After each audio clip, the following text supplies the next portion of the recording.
में सेक्शन थाने की हद सलीमाबाद कॉलोनी में हथियारबंद हमलो करे खजूर मंडी के व्यापारी हाजी कलीमुल्ला सियाल के शदीद जख्मी करे छड़ियो। इन दौरान हथियारबंद व्यापारी के 1.5 लाख रुपया रोक रकम मोबाइल फोन ऐं चेक पिण फुर करे विया। वाक़े बस जख्मी व्यापारी के सिविल अस्पताल खैरपुर में दाख़िल करायो वियो आहे, जिते साफ़िन सां ॻाल्हाईंदे हिन इल्ज़ाम मढ़ियो त मसद भत्ता खोरन मोहसिन पंजाबी, अहसन उबैद पंजाबी ऐं ॿिनि हमलो करे मूंखे ज़ख्मी कयो ऐं मूंखां 1.5 लाख रुपया रोक रकम मोबाइल फोन ऐं चेक पिण फुर करे विया। हिन वधीक ॿुधायो त ॼाणियल जवाबदार मूंखां गैर कानूनी तौर ते हर महीने 20,000 रुपया भत्तो उगाड़ींदा हुआ। इन दफ़े हुननि 50,000 रुपया भत्तो तलब कयो, जेको न ॾियण तां हुननि हमलो कयो। न चयो त जवाबदार अॻु बि भत्तो न ॾियण तां मुंहिंजूं 2 मोटरसाइकिलूं पिण चोरी करे चुका आहिनि ऐं 50,000 रुपया भत्तो न ॾियण तां मुसलसिल मोतमार धमकियूं ॾींदा हुआ।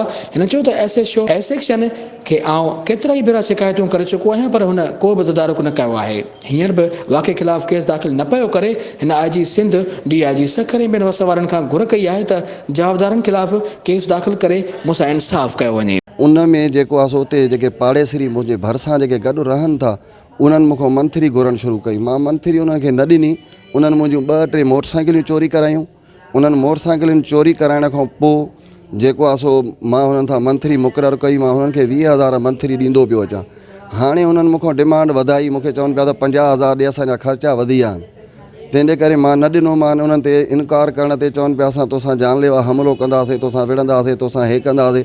हाणे उन्हनि सुबुह जेको आहे सो जीअं मां उते पंहिंजे घरां निकिरी ॿाहिरि आयुसि, उन्हनि मूं ते हमलो कयो आहे ऐं मूंखे पेमेंट बि हुई 1.5 लाख रुपयो, जेका मां ब्रेक्स जो कमु कंदो आहियां भट्ठे जो, ओॾे बि मूंखे पेमेंट हलाइणी, ओॾे मां खणी वञा पियो त उन जे उहा पेमेंट बि मूंखां खसे आहिनि ऐं चेक वग़ैरह बि हुया, मोबाइल फ़ोन वग़ैरह बि मूंखां खसे आहिनि। उन जे करे मां जेको आहे सो SHO खे ऐं ॿियनि सभिनी खे जेका आहे सो केस थो कयां SSP साहब खे त महिरबानी करे मूंखे तहफ़ुज़ ॾिनो वञे।